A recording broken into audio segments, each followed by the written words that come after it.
I can still picture the way the coffee rose in soft spirals between us that morning, like something invisible trying to whisper a truth I wasn't ready to acknowledge. The steam floated upward like a fading spirit, curling in the space between what was and what would never be again. She wouldn't look at me. Her eyes stayed fixed on something far away, as if she had already stepped out of my world before her lips moved. "I can't keep doing this, Ryan," she said, her voice no louder than a breath. "I need more. Someone who actually shows up." The words didn't cut sharply. They sank in like a dull blade. Slow, heavy, brutal. I just stared at her, choking on everything I never said. The silence hung thick between us, stretched too thin to fix. She didn't know. She never knew.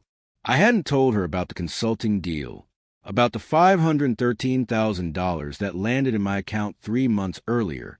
I kept it under wraps, imagining a moment of surprise, thinking maybe it could fix us. Foolish. But she didn't ask. She didn't wait. She walked out the door like she was late for something better. A week later, the divorce papers came, neatly folded, signed in blue ink. It felt like a final kiss from someone already gone. The house grew colder without her.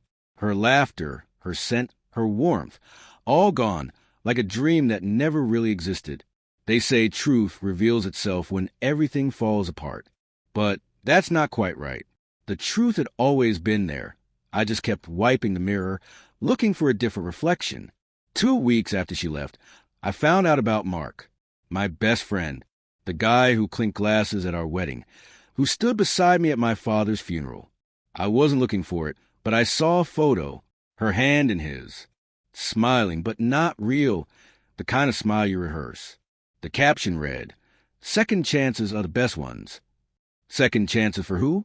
I didn't cry. I didn't explode. I just sat alone in the dark, counting ceiling tiles, breathing like it hurt to be alive. There's a kind of ache that doesn't scream. It lingers, humming beneath your skin, always present, always waiting. I cut the world off, stopped answering calls, stopped showing up, but I kept watching. I never wanted revenge. Not truly. What I wanted was clarity, understanding. But when that didn't come, I found comfort in something colder, distance, and quiet success. I finished building the software I'd started, sold the beta version to a firm in Austin, 6 figures.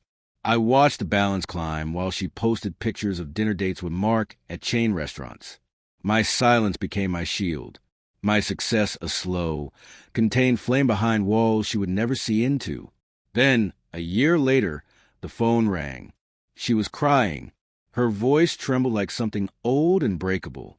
"Ryan, I didn't know who else to call. Mark, he drained the account. He's gone."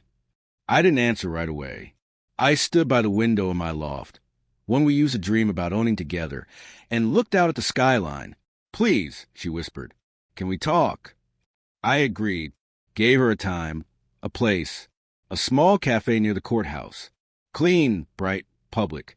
She looked thinner when she arrived. Not the kind you aim for, but the kind pain chisels out of you when you've been lying to yourself for too long. "Did you know?" she asked, voice shaky, eyes red. "About you and Mark?"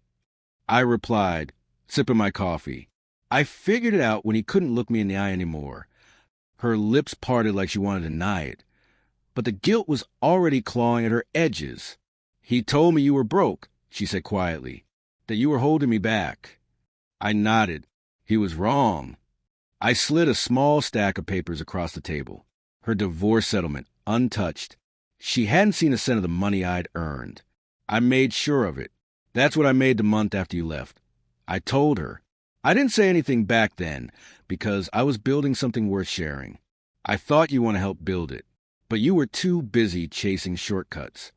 She reached for the papers, but her hand stopped halfway. No tears this time, just pale skin and silence. It hit the table like a dropped stone. "He lied to me," she whispered. "No," I said, placing my cup down. "He told you exactly what you wanted to hear." I stood and walked away before she could respond. There was nothing left to say. Some people look for closure. I didn't need it. I just needed her to finally sit in the truth, without anyone rushing in to rescue her from it. A few weeks later, I heard Mark had been arrested. Fraud, embezzlement, even identity theft. He hadn't just drained her, he had done the same to women before her. Patterns always show themselves. Eventually, she sent me one last message. You were right. I didn't deserve you. I didn't answer. Sometimes justice doesn't show up wearing a badge or raising its voice. Sometimes it waits quietly, watching people collapse under the weight of their own choices. These days, I live simply. The money's still there, but it no longer matters the way it once did. What matters is the calm. A life with no tremors. A morning where the coffee steams, without ghosts. And sometimes when I pass by that same cafe, I think of her, sitting there, pale, breathless, realizing what she really lost. Not the money. Me,